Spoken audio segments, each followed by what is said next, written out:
Hello everybody, welcome back. My name is Daniel Gormali. Welcome back to my YouTube channel, Hometown Chess Hero. I wanted to talk a little bit about blitz addiction. I know I've done similar videos before, but I wanted to talk a little bit again about that because yesterday I played for over 6 hours. So I think I started playing at 6 p.m. On Lichess and on my Karobi account. And I went through till something like 12:30, quarter to 1. It's just crazy. I had like a lovely sort of binge of Breaking Bad lined up, some House of Dragon, and then it was all fell to pieces because I do think that playing internet chess changes your brain chemistry. I really do. And I think being on the internet in general, that's often why I prefer going to cinema now if I want to watch a film or something, because cinema, you just turn your phone off and you sit there and you watch it. When I'm at home, if there's anything on, like say a sporting event or a film or anything like that, I want to go online and check my Facebook notifications or check, Twitter or check, X as it's called now. Check my emails, all that kind of stuff. Constantly addicted to the internet. And Internet Blitz is an even more extreme example of that. And I think the internet websites are quite good at playing on that addiction. They're designed to be as addictive as possible. Don't get me wrong, they have to make a living out of it. Chess.com have done a lot for chess in terms of prize money, in terms of bringing people into the game. Same with Lichess. I paid a lot of people on there, and it was kind of annoying in a way because I started off quite well, and I got the 2790 on 3 minute, which is quite high actually. I think you're in the top 100 at that point, in terms of number of players on the site. So if you're 2790 at bullet, you're nowhere near the top 100 because I think the bullet ratings are inflated, if anything. I don't know why.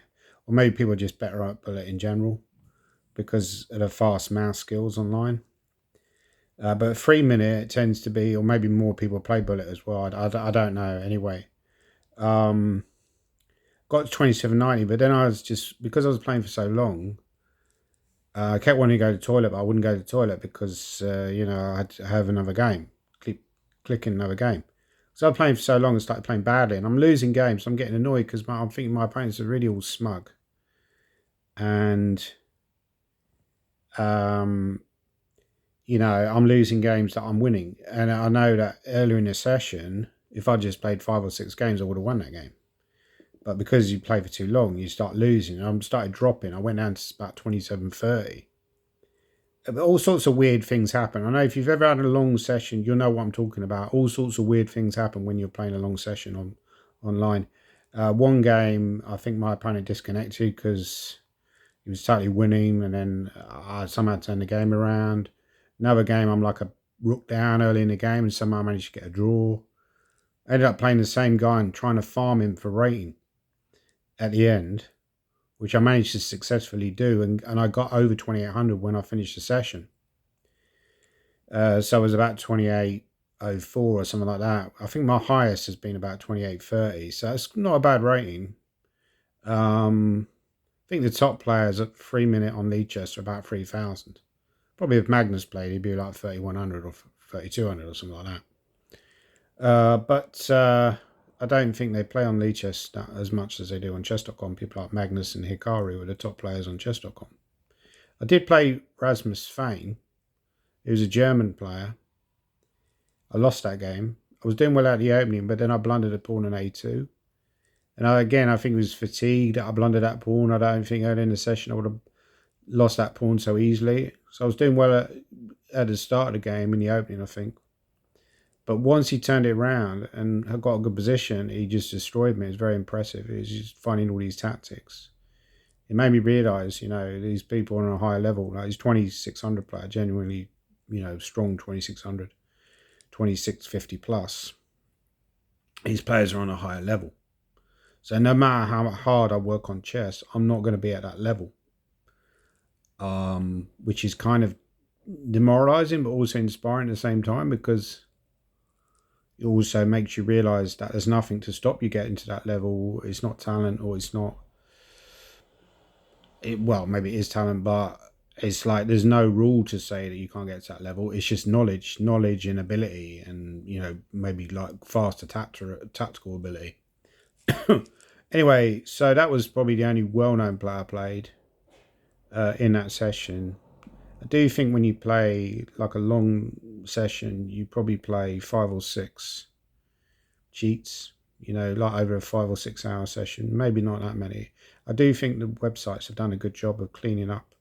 It doesn't seem to be as prevalent as it used to be, but you still come across 2 or 3 every session that seem a bit dodgy.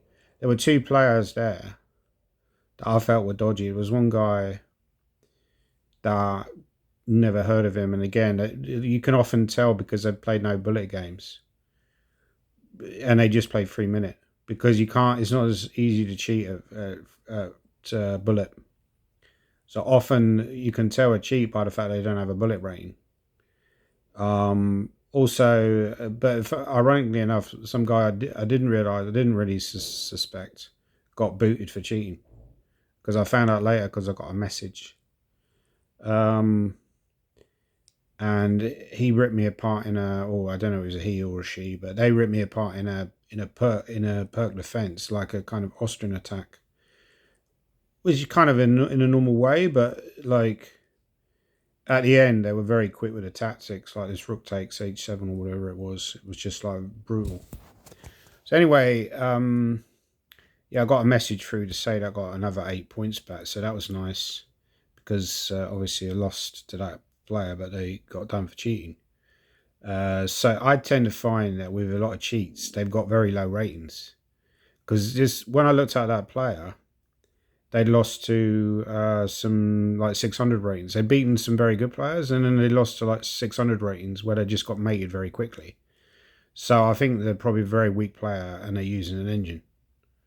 Because sometimes these weaker players, they're just like, well, they're annoyed because they can never get to like a higher level where they're playing good players who they're watching all the time, and they want to get to that level, so they use an engine to play at that level. I don't know. It's pointless actually trying to work out what the actual motivation is for these cheats. It's just pointless because there is no motivation. They're just idiots. Anyway, so that was my thoughts about the whole internet chess addiction. Do you agree with me? Is it addictive? Have you ever had accounts closed because you've had to close them yourself because of addiction? I think a good rule would be to limit the number of games you can play per day. I looked up my account actually. I played over 20,000 games now. Just over 20,000, about 20,040 or something like that. That's since I think it's something like May 2019 or June 2019 I set up the account. Now, apparently in total that's 47 days of pure playing online. That's a ridiculous amount, isn't it? But then there's other people in the same period, like people I know that played over 50,000 hours, 50,000 games, sorry. Over 50,000 hours, that would be a lot, right? In a similar period, right? Which is completely nuts. I know there's a German guy who's quite famous because he's played over 500,000 games on Lichess, so he literally just sits there all day, every day, playing chess. Now, I do think the site should do something about this and should limit the amount of time that people can spend. Like, say you can play 10 games a day and that's it. But then, of course, you'd log in with a different account, right? And use that account. Maybe they could do something where they track your IP address. But again, you could use like a proxy, or I don't know how it works, but I guess you could get around that in some ways. So it's an awkward one, but yeah, I do think these sites, I think they encourage this kind of like internet blitz addiction, and yeah, it's a shame really because I think it does ruin people's lives at times because internet chess is very addictive. You get a dopamine rush when you win a game. You get a dopamine rush. You click rematch. You click rematch. Rematch. You end up playing like 40 games with the same player. And that's just a complete waste of life. You could be doing something constructive like watching Netflix. So anyway, those are my thoughts. Leave your thoughts down below. Do you agree with me? Have you had similar experiences in the past? Do you care less about what I'm talking about? I don't blame you if you don't. And yeah, thanks again for watching. Please like and subscribe so this video can be promoted on the algorithm.